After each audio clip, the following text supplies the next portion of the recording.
हाँ फ्रेंड्स, जय हिंद। आइए हम लोग देखते हैं हिंदी के कुछ ऑब्जेक्टिव क्वेश्चन को देखते हैं। क्लास 10 का जो एग्जाम चल रहा है बहुत ज़रूरी है, ठीक है। ये आप लोग पढ़ के जाइएगा, पढ़ के जाने से आप ही लोगों को फायदा होने वाला है। क्योंकि देखिए रही बात कि आजकल जमाना ऑब्जेक्टिव का है, जब तक कुछ याद नहीं होगा तब तक कुछ हम कर नहीं सकते हैं। तो हम यहाँ कुछ क्वेश्चन, महत्वपूर्ण क्वेश्चन लेकर आए हुए हैं। देखिएगा कि जो एग्जाम से रिलेटेड है, जो आपके एग्जाम में आ सकता है, ठीक है। तो आप लोग इसको थोड़ा देख कर जाइएगा। तो देखिए सबसे पहले हम लोग यहाँ देखते हैं कि यहाँ आपको बोर्ड पर दिखाई दे रहा है 10 क्वेश्चन ऑब्जेक्टिव का। इसके बाद और भी है, तो पहले इसको हम लोग देख लेते हैं, फिर उसको चलते हैं। तब देखिए अब बहुत ही फेमस कहानी है आपका 20 रिश्तेदार, बहुत अच्छी तरह से जानते हैं।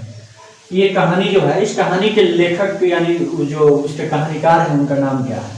तो आपका ऑप्शन दिया होगा कि क्वेश्चन है 20 रिश्तेदार शीर्षक कहानी के लेखक कौन है, ये कहानीकार कौन है, ये आपका क्वेश्चन होता है। जबकि यहाँ ऑप्शन आपने दिया है कि मोहन राकेश, कमलेश्वर, प्रेमचंद और यहाँ पे आपका है नलिन विलोचन शर्मा। तो आप कहानी पढ़े होंगे, आपको पता होगा कि ये कहानी जो लिखने वाले व्यक्ति थे उस व्यक्ति का नाम था नलिन विलोचन शर्मा। ये ऑप्शन नंबर डी, ठीक है। ये कहानी में है 20 रिश्तेदार, इसमें एक कासू नाम का लड़का रहता है। वो जो होता है कि सेन साहब का लड़का रहता है, बहुत ही थोड़ा नटखट टाइप का लड़का रहता है कि जो उसके घर आने वाले मेहमान होते हैं उनका गाड़ी वाड़ी फोड़ देता है, कांच वाच तोड़ देता है। फिर भी वो इसको इतना दुलार दे देते हैं कि वो लाइफ प्यार से बिगड़ जाता है। बट उनके कहने का मतलब होता है कि जो भी तोड़ फोड़ करता है तो उनके थोड़ी सी अपनी भावना रहती है कि मेरा लड़का इंजीनियर बनेगा, ठीक है। लेकिन वैसे कुछ बात नहीं है। ये कहानी आप लोग अच्छी तरह से पढ़े होंगे, आपको पता होगा। उसमें एक जिगर रहता है जो इसका सेन साहब का ड्राइवर रहता है, उन्हीं का एक लड़का मदन रहता है। देखिए इससे क्वेश्चन रिलेटेड होगा इसमें, आइए हम देख लेते हैं। अगला क्वेश्चन दिया कि ये आपका पहला क्वेश्चन का जवाब हो गया नलिन विलोचन शर्मा। ये याद करके जाइएगा, क्योंकि ये देखिए यही तो कुछ क्वेश्चन जो फेमस है कि आपको एग्जाम में ज्यादा तक पूछे जाते हैं। अगर इसको आप लोग इधर उधर कर देते हैं तो फिर दिक्कत है आपके पास। आइए आगे देखते हैं। मदन ने कासू के कितने दांत तोड़े? दूसरा का क्वेश्चन है आपका, मदन ने कासू के कितने दांत तोड़ डाले? तो आपको पता होगा कि मदन और कासू दोनों आपस में एक बार क्या हो जाता है कि मदन लड्डू नचा रहा था अपने गली में, तो वहाँ कासू जाता है, कहता है कि हम भी खेलेंगे, तो हमको दे दो लड्डू, हम नचाएंगे। तो बात ये होती है कि मदन नहीं देता, दोनों आपस में लड़ जाते हैं। लड़ने के नतीजे क्या होता है कि मदन वहाँ पर थोड़ा सा पावरफुल रहता है और उसको उसके दांत को तोड़ देता है। तो दांत कितना तोड़ा रहता है? तो आपको भी याद होगा, कहानी पढ़े होंगे तो याद होगा। ऑप्शन नंबर बी पर जो दिया है 2, उसका दांत तोड़ा गया था 2 को। मदन कासू के 2 दांत तोड़ा। अब यह दिया है खोखा खोखी किस भाषा का शब्द है? तो देखिए नलिन विलोचन शर्मा ये आपको बंगाल के रहने वाले व्यक्ति हैं। अब बंगाल के रहने वाले सबसे ज्यादा मैंने फेमस कहानीकार है, ठीक है। अब उसी के हिसाब से आप समझ जाइए कि इसमें कहने का मतलब कि भाषा कौन सा हो सकता है, खोखा को। तो आपको पता होगा कि खोखा को भी कहा किस हो जाता है, तो बच्चा बच्ची जो भी होते हैं परिवार में उन्हीं लोग खोखा को कहा जाता है। ये आपका सबसे ज्यादा फेमस भाषा जो है इसको बांग्ला कहा जाता है, बांग्ला में इसको बोला जाता है, ठीक है। अब यहाँ खोखा का नाम पूछा कि खोखा का नाम क्या था? तो खोखा का नाम आप असली में जानते होंगे, जो उसमें खोखा रहता है। तो सेन साहब की एक लड़का रहता है और 2-4 लड़कियां भी होती है। तो लड़कियों लोगों को तो उतना वैल्यू नहीं दिया जाता है, लेकिन जितना इसको दिया जाता है, जो खोखा रहता है, जिसका नाम रहता है ओरिजिनल नाम क्या है, कासू। आप बहुत अच्छी तरह से अगर कहानी पढ़े होंगे तो परिचित होंगे बहुत अच्छा सा। उसके आगे देखिए 5 नंबर क्वेश्चन लेते हैं, 20 के दांत कैसी कहानी है? तो ये आप कर लीजिएगा इसको VVI क्वेश्चन, ठीक है। 20 के दांत कैसी कहानी है, ये हो गया आपका पहला क्वेश्चन हो गया। ये 20 के दांत के शीर्षक, और दूसरा बात है यहाँ पे 20 दांत कैसी कहानी है। ऐसा ही क्वेश्चन पूछे जाते हैं आपके एग्जाम में। तो यहाँ देखिए सबसे बड़ी बात है कि कहानी का पहले पता होना चाहिए कि कहानी किस लायक है। तो किस लायक का मतलब ये सामाजिक का मतलब इस समाज को ले देकर है। तो आप पढ़े होंगे, आपको पता होगा कि समाज से रिलेटेड कहानी नहीं है। दूसरा बात ये धार्मिक से मान के चलिए पूजा पाठ वाला बात है, तो वो भी उसमें नहीं है। उसके आगे ऐतिहासिक का मतलब पुराने जमाने की कहानी, वह भी बात इसमें नहीं है। अब कहानी बच गई ऑप्शन आपको यहाँ पे कौन सी, मनोवैज्ञानिक का। तो मनोवैज्ञानिक बात सही है, क्योंकि उसमें टेक्निकल की बात है, उसमें इंजीनियर बनाने की सोचते हैं सेन साहब अपने बेटे को कासू को, तो उसमें देखना भी जरूरी है। तो वो आपका ऑप्शन क्या हो जाएगा, मनोवैज्ञानिक। वो कहानी क्या रहती है, मनोवैज्ञानिक रहती है, खोखा खोखी वाला यानी 20 के दांत। आगे देखिए 6 नंबर क्वेश्चन, ये आपका 20 के दांत चैप्टर से 5 क्वेश्चन हम लिए थे। अब यहाँ हम लोग देखते हैं नाखून क्यों बढ़ते हैं, ये आपका चैप्टर है। इस चैप्टर से भी हम आपको यहाँ पे 5 क्वेश्चन लिखे हुए हैं, और भी आगे चैप्टर है, आगे देखते हैं। देखिए तो यहाँ पे आपका है कि नाखून क्यों बढ़ते हैं। तो आप नाखून क्यों बढ़ते हैं कहानी पढ़े होंगे, ठीक है। इसके लेखक पूछा है कि आखिर इसके निबंधकारी नाखून क्यों बढ़ते हैं, ये निबंध है आपका, कहानी नहीं है, निबंध है।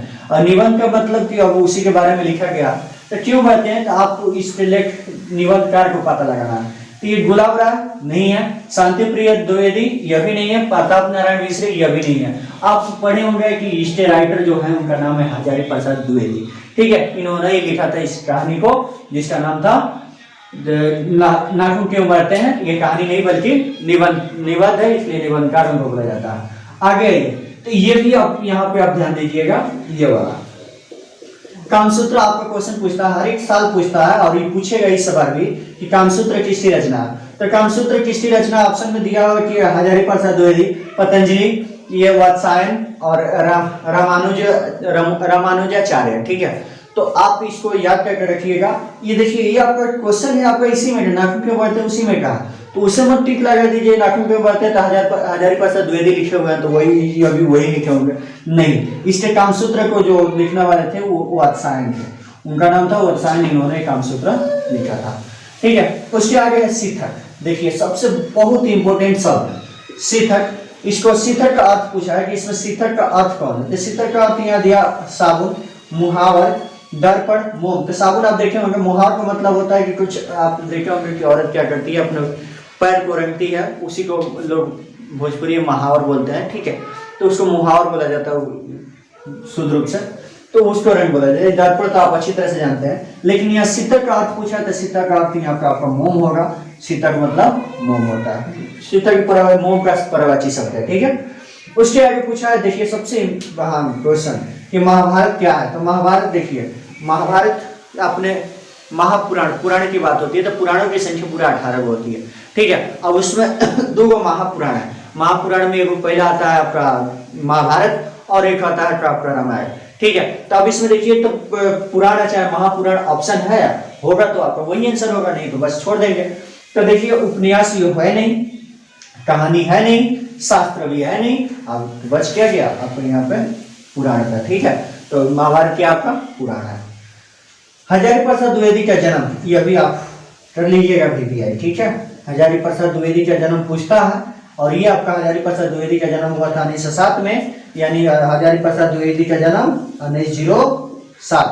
आइए आप एग्जाम दिए होंगे, आपको पता होगा कि सोशल साइंस एग्जाम दिए होंगे कि 1907 में टाटा स्टील यानी टिस्को का भी स्थापना किया गया था जमशेद जी टाटा के द्वारा जमशेदपुर में, ठीक है। तो चलिए ये आपका 10 क्वेश्चन, फिर आगे आइए अगले क्वेश्चन को देखते हैं हम लोग। देखिए दोस्तों आगे क्वेश्चन देखते हैं 11 नंबर। तो मौत का नगर किस लेखक की कहानी है। तो आप देखिए मौत का नगर, आप बहादुर कहानी पढ़े होंगे हिंदी का, तो उसमें ये मौत का नगर आपका कृति है, ये इनका कहानी संग्रह है जो, तो आपको पता होगा कि बहादुर कहानी किसने लिखा। तो बहादुर कहानी के लेखक कौन है, तो अमरकांत है, अमरकांत जी। तो अमरकांत जी, तो इसमें देखो तो ऑप्शन है, तो देखिए अनामिका, महादेवी वर्मा, डॉक्टर रामविलास शर्मा, अमरकांत। तो आपका ये भी क्या हो जाएगा, मौत का नगर का कहानी संग्रह किसका है, तो अमरकांत जी का। फिर आगे 20 की दीवार किसकी रचना है। तो आपको देखिए आप कहानी बहादुर कहानी को बढ़िया से पढ़ लीजिए, क्योंकि उसमें कुछ ऐसे संग्रह कहानी संग्रह को उसमें दिया गया कि जो आपके एग्जाम में पूछे जाते हैं। जो यहाँ पहला मौत का नगर उन्हीं का है, अमरकांत जी का। दूसरा बात यहाँ 20 की दीवार, ये भी जो है ना वो भी यही आपका बहादुर कहानी में कहानी है जिस किसकी रचना है, तो यह भी आपका किसका हो जाएगा, अमरकांत जी। फिर आगे देखिए 9 2 11 होने का अर्थ क्या है। तो देखिए 9 2 11 होना ये आपका मुहावरा है, और रह गया बात कि आप मुहावरा बढ़िया से पढ़िएगा। मुहावरे का भी वीडियो हम अगले दिन लेकर आएंगे, आप लोग उसको ख्याल में रखिएगा, ठीक है। तो मुहावरा बहुत जल्दी लेकर आने वाले हैं आप लोगों के लिए, मुहावरा याद करके जाइएगा। मुहावरा पूछता है एग्जाम में, मुहावरा पूछेगा, संधि विच्छेद पूछेगा, आपका पर्यायवाची पूछता है, उसके बाद क्या बोलते हैं विलोम शब्द पूछता है, ठीक है। तो वो जरूरी है, ठीक है, हम आपको बताएंगे। चलिए इसको हम देख लेते हैं, फिर आगे उसको देखते हैं। तो देखिए 9 2 11 होना आप अच्छी तरह से फेमस मुहावरा है, अच्छी तरह से जानते होंगे। 9 2 11 का मतलब हो जाता है भाग जाना, ठीक है। तो देखिए रुक जाना, भाग जाना, मार देना, मर जाना। तो मतलब ये दोनों आपको अच्छे सोचने में भी समझ में आ रहा है कि 9 2 11 को यानी दूर का बात है, तो भाग जाना, ठीक है। किसने बहादुर की डंडे से पिटाई की थी, तो बताइए बहादुर की पिटाई किसने की थी। तो वो था किशोर, ठीक है। किशोर के यहाँ बहादुर काम कर रहा था, तो लेखक साहब वहां देखे थे उसको, ठीक है। तो वही किशोर क्या किया कि मार दिया उसको। दूसरा बात बहादुर कहानी के कहानीकार कौन है। तो अब देखिए सब कहानी तो ऊपर हम बता ही दी है, तो बहादुर यहाँ पर कौन है, तो बहादुर के लिखने वाला कौन आदमी है, तो वो भी कौन है, अमरकांत जी। ठीक है, उसके बाद आते हैं मंगू। तो देखिए ये आपका क्वेश्चन हम लिया हुआ है पतले वाले हिंदी से, सेकंड जो हिंदी है आपका उसमें से भी आपका एग्जाम में क्वेश्चन पूछे जाते हैं, तो जरूरी है उसको भी पढ़ना। तो आइए अब देखते हैं कि मंगू मंगू किस कहानी का पात्र है। तो मंगू कहानी आप उसमें आपका एक चैप्टर है उसमें माँ, ठीक है, माँ कहानी है, उसी में का ये मंगू जो रहती है वो है उसी में की। ठीक है, तो आइए देखते हैं तो मंगू का बात है। तो देखिए मंगू किस कहानी की पात्र है। तो मंगू जो है आपका देखिए, तो ये माँ कहीं है, तो दही वाली मरम्मत ये आपका पहला चैप्टर है, नगर ढाते विश्वास, और ये आपका माँ। ठीक है, तो ये आपका माँ हो गई, कौन, मंगू की। मंगू किस कहानी की पात्र है, तो कहानी जो है माँ है उसी की पात्र है। दूसरा बात है माँ कहानी का कहानीकार कौन है, आखिर उसको लिखा कौन है। तो उसको लिखने वाले जो थे वो है ईश्वर पेटलीकर। ठीक है, ईश्वर पेटलीकर जो है वो माँ कहानी को लिखा है। उसके आगे देखिए, उसके आगे भी आपका क्वेश्चन है कौन सी, माँ कहानी का प्रमुख पात्र कौन है। तो देखिए मंगू ऊपर बता दिए हैं, तो अब मंगू को खोजिए, देखिए कहाँ पे है मंगू। माँ कहानी का प्रमुख पात्र कौन है, तो मंगू है। ठीक है, ढाते विश्वास में आपकी लक्ष्मी है, नगम्मा सीता या आपका दूसरे नगर कहानी का है। ठीक है, तो वो उधर गया, मंगू इसमें की है। उसके आगे आइए मंगू की उम्र कितनी है। तो मंगू की उम्र 10 वर्ष है। उसके आगे माँ कहानी में पागल कौन था, माँ कहानी में पागल कौन था। तो मंगू की माँ थी या मंगू थी, तो मंगू की माँ थी। ठीक है,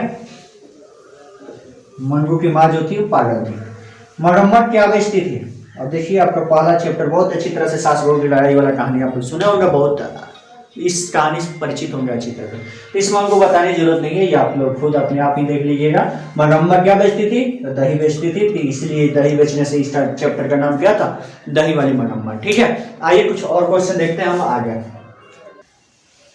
देखिए दोस्तों अगला क्वेश्चन 22 नंबर देखते हैं। तो इसमें देखिए पूछा है आपका रगम्पा कौन था। तो रगम्पा देखिए इसमें आपका दिया हुआ है कि मरम्मत का पुत्र था, नजम्बर का भाई था, मरम्पा का पौत्र था, इनमें से कोई नहीं। तो आप कहानी पढ़े होंगे कौन सा, दही वाली मरम्मा। तो दही वाली मरम्मा में आप कहानी सुने होंगे कि रगम्पा जो रहता है गांव का जुआरी रहता है। ठीक है, नशेड़ी रहता है जो दिन भर जुआ खेलता रहता है।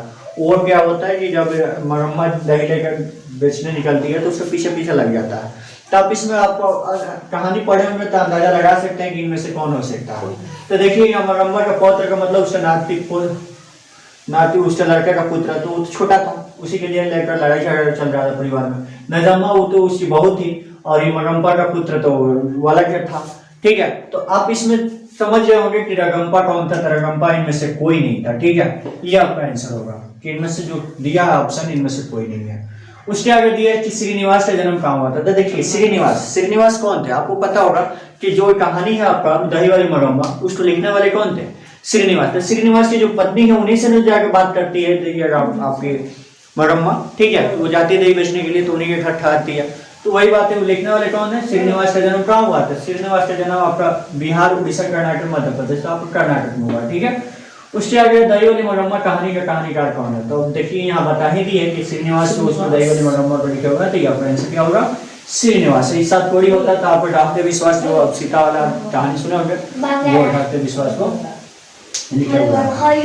दही वाली मरम्मा कहानी किससे संदेश देती है। तो दही वाली मरम्मा कहानी आप बढ़िया से पढ़े होंगे आप लोग, आपको पता होगा कि ये कहानी जो भी है सास और बहू के बीच में है। तो देखिए यहाँ माताओं की बात नहीं होगी, जो भी होगी बहुओं की बात होगी, तो बहु यहाँ के उनके लिए संदेश देती है। शिक्षा शब्द के इस्तेमाल, अब देखिए आपको यहाँ से 5 क्वेश्चन हम आपको ग्रामर से लिए हुए हैं, हिंदी ग्रामर से, आपको बहुत जरूरी है, नहीं पढ़िएगा तो फिर आपको बुझाएगा नहीं। ठीक है, तो बहुत इंपॉर्टेंट शब्द लिया हुआ है जो आपके लिए एग्जाम में इंपॉर्टेंट है।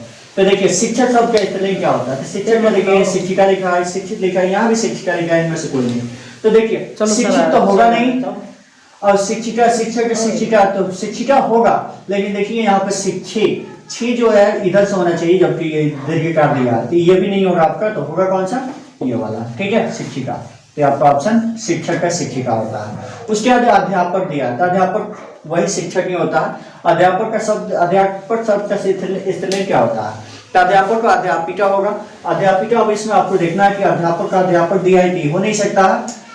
उसके बाद यहाँ अध्यापिका दिया है, तो यहाँ देख लीजिए कुछ लिखावट में कुछ चेंज होता है। ठीक है, ये लिखावट को आपको देखना होगा, शुद्ध शब्द कौन सा है, शुद्ध होगा उसी को टिक लगाइएगा, एक ही जैसा शब्द दिखाई देगा लेकिन आपको बुझाएगा नहीं।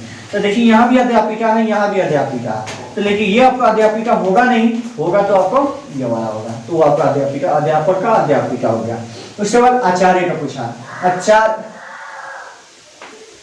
देखिए यहाँ पे यह बना दीजिए, यहाँ पे आचार्य होगा, ठीक है। तो आचार्य शब्द का स्त्रीलिंग क्या होगा? तो आचार्य शब्द, आचार्य मतलब भी वही शिक्षक का होता है, गुरुजी जो पहले लोग हुआ करते थे। तो देखिए आचार्य के यहाँ आर्य दिया, यहाँ दिया आपका आर्यचर्या, आर्यचर्या दिया, यहाँ पर आर्याणी दिया और यहाँ पर आचार्य दिया। तो आप इसमें देखिए सब एक दूसरे से संबंधित है। जब तक आप इसको नहीं देखिएगा तो फिर आप कंफ्यूजन हो जाइएगा, ठीक है। इसलिए आप लोग इसको देख लीजिएगा। आचार्य का स्त्रीलिंग होता है आचार्य, ठीक है। तो देखिए कभी कभी क्या होता है किसी शब्द में आ लगाकर भी उसका स्त्रीलिंग बनाया जाता है, तो उसको ध्यान में रखिएगा। उसके आगे देखिए लेखक, लेखक शब्द, लेखक और कवि, ये दोनों ध्यान में रखिए। क्वेश्चन बहुत अच्छा हर एक एग्जाम में पूछे जाते हैं और इसको देखना आपके बस की बात है। नहीं देखिएगा तो आप जानिएगा, वो आपके ऊपर निर्भर करता है। तो लेखक शब्द का स्त्रीलिंग क्या होगा? तो लेखक का लेखिका होता है। तो देखिए लेखक का लेख लिखा नहीं होगा, लेखनी, लेखनी इसको कलम बोला जाता है, तो ये नहीं होगा। तो लेखिका यहाँ पर आपको दिया हुआ है, लास्ट में आपको इनमें से सभी दिया। तो इनमें से सभी तो होगा नहीं, क्योंकि ये कलम होता है और ये लेख कहानी जो उसके बारे में लिखा जाता है वो हो गया। लिखने वाले लेखक का लेखिका होगा ये, ठीक है। उसके बाद कवि का पूछा, तो कवि शब्द का स्त्रीलिंग, तो कवि का कवित्री दिया है, कवि दिया है, फिर कवयित्री दिया है, इनमें से सभी दिया है। तो देखिए कंफ्यूजन की बात है। अब यहाँ कवि दिया, कवित्री के कवित्री मत मार दीजिएगा, ये आपका बिल्कुल गलत होगा। इसके लिए जो स्त्रीलिंग होगा आपका एक कवयित्री होता है, इसको आप ध्यान में रखिएगा, ठीक है। तो हमारे उम्मीद से लग रहा है कि आपको ये वीडियो बहुत ही पसंद आया होगा। हम इसमें 20 ऑब्जेक्टिव क्वेश्चन को लेकर आए थे आपके समर्थन में, ठीक है। आपके एग्जाम को लेकर, आपके एग्जाम को देखते हुए हमने क्या किया था, बहुत ही इंपॉर्टेंट क्वेश्चन निकाले थे, निकाल कर आपके लिए लेकर आए थे। तो हमें उम्मीद है कि आपको ये क्वेश्चन बहुत पसंद आए होंगे। अगर आपको पसंद आए होंगे तो आप हमारे चैनल को थोड़ा सपोर्ट दीजिए। सपोर्ट देने से हो सकता है कि हम आपके साथ में हम कुछ आगे तक बढ़ सकते हैं। आगे बढ़ने का नतीजा क्या होगा कि आपको भी फायदा होगा, कुछ हमें भी फायदा होगा, ठीक है। तब चलिए, जय हिंद, चलिए चलते हैं।